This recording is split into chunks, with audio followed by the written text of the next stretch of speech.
about an hour and a half now, I've been trying to come up with a creative, catchy way to start this video, and I have nothing. That's not true. I have something. It's a lot of footage of very bad openings. I'll put some of them at the end of this video. They are atrocious. Anyway, I'm Nathan Robbins. I'm making a series of video blogs examining different influences on the development and current state of my hometown for the Cities in Space, Place, and Time class as taught by the wonderful Barbara Parmenter. Hi Barbara, you're probably the only one who will ever watch these. So I'll be looking at Round Rock, my hometown in Central Texas, and I thought I'd take this first video to orient you a bit to the history of the area as well as I know it, because we were not supposed to do outside research or additional research for this final project, though I did use Wikipedia. But as every professor I've ever had has told me, Wikipedia doesn't count as research, so don't hold that against me. I suppose we could start off with the name. There is an actual Round Rock. It looks like this. I'll put a picture somewhere when I edit the video. The area was originally called Brushy, and I'm glad that changed, because saying I'm from Brushy sounds very strange. But it was named that, or called that at least, by the postmaster at the time, and it wasn't until 1854 that the postmaster at that time, apparently postmasters had a lot of power when it came to naming places back then, decided to name it after the now iconic rock.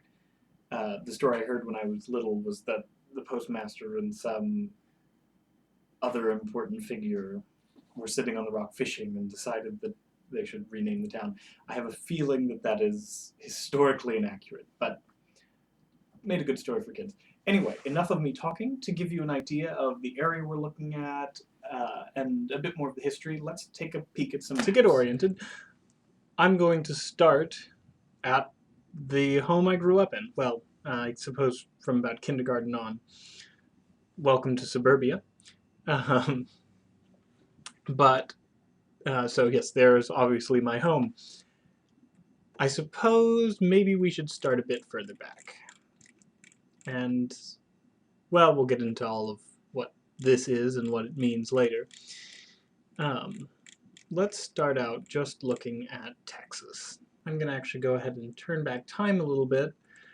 Oh, now I just want to sing Share. So that we get a nice clean looking image.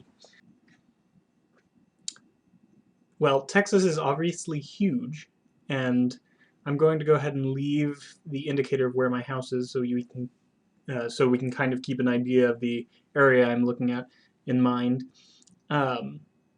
It's pretty obvious from this map that certain areas are drier in Texas than others.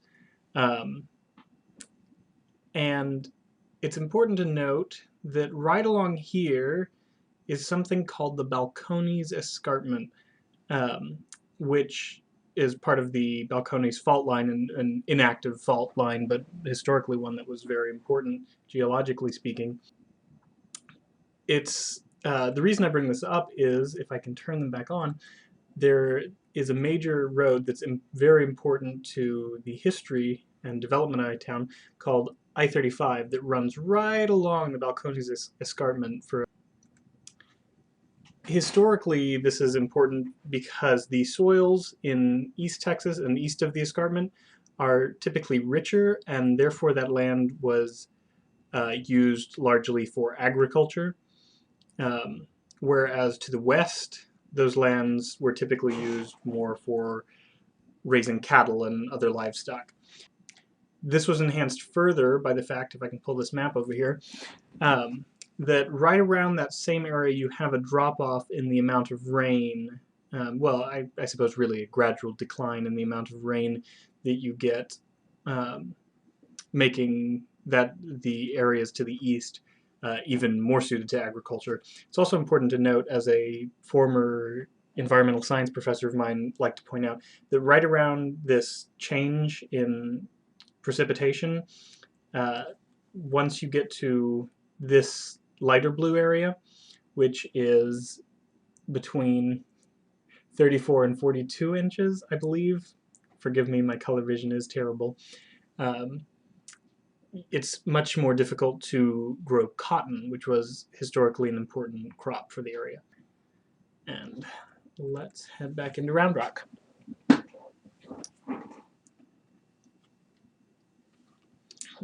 You can see, as I already mentioned, that there are numerous suburbs that just seem to wind in and around each other in the area.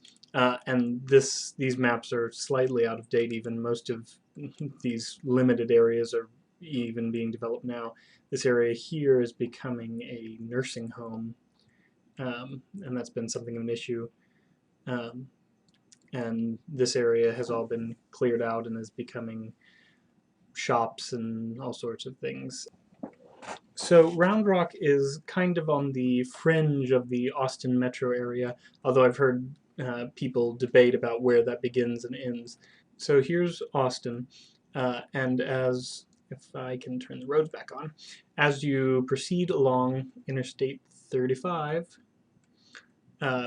you cross a number of smaller towns between Austin and Round Rock, particularly, if I can find it, Pflugerville, which has my new favorite town logo, or slogan, between a rock and a weird place, because Austin's motto is, or unofficial motto, I believe, is keep Austin weird, and Round Rock, so that's pretty straightforward. If you proceed further up I-35, you can see, well, here's a limestone quarry, but you get into more agricultural lands, especially in the Georgetown area where my grandparents live, actually. And so this is their farm, and this is what I kind of remember Round Rock being like a number of years ago. And certainly, historically, it probably looked a bit more like this. A lot of pasture land, open fields, and obviously you can see the effects of farming on the land in a number of places. So this is probably a bit more like what Round Rock looked like years ago. Through the course of these vlogs, I'm going to try to examine how we went from land somewhat like this to, well, this, and what it means and where we're going from here. Well, obviously, I've changed clothes, and if you're an astute observer, you might notice that the light levels of the room have changed. That's just what happens when you lose footage. I also noticed that in the first part of the video, I'm moving back and forth a whole lot, like a horny toad in the desert on a hot day. I love being from the South, and now living in the Northeast, I get to make up fake Southern colloquialisms, and nobody can question whether they're real or not. It's fantastic. Anyway, I'm going to try, and there I was doing it again. I will try to stop moving so much. I'm sure it's distracting. Anyway, I hope that you enjoyed that brief overview. In the next video, I think I'll take a look at I-35 and the importance it played in the development of Round Rock. I don't think I realized how important it was until I took this class and what it meant for a town, especially back at the time it was developed. So I guess I'll see you then. Oh, and here are the bloopers I mentioned. Good evening.